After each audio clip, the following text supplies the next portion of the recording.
Bank ఖాతా తెరిచినప్పుడు insurance ఏదో ఉంటుంది, టర్మ్ పాలసీ కానీ ఇంకేదైనా ఉండొచ్చు. సో దానికి సంబంధించిన అమౌంట్ వస్తుందని కూడా బ్యాంకు వాళ్ళు కూడా చెప్పారు. కావాల్సిన అన్నీ కూడా సమర్పించారు దస్తాలు. కానీ ఇప్పటివరకు మరి ఏం స్పందన లేదు, డబ్బులు అయితే రాలేదని చెప్పేసి అంటున్నారు. ఎవరికి ఫిర్యాదు చేయాలంటున్నారా? నామినీ ఫెసిలిటీ ఒకవేళ మీ భర్త అవైల్ చేసుకొని నామినీగా మీ పేరు రాసి ఉంటే మీకు ఖచ్చితంగా వాళ్ళు ఇచ్చి తీరాలి.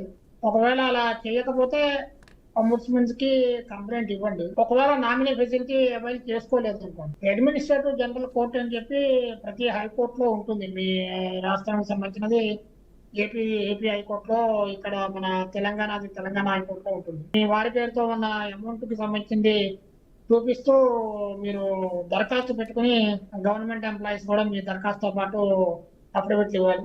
ఎంక్వైరీ చేసి బ్యాంకు వాళ్ళకి నోటీస్ ఇచ్చి ఆ తర్వాత ఆర్డర్ పాస్ చేస్తారు.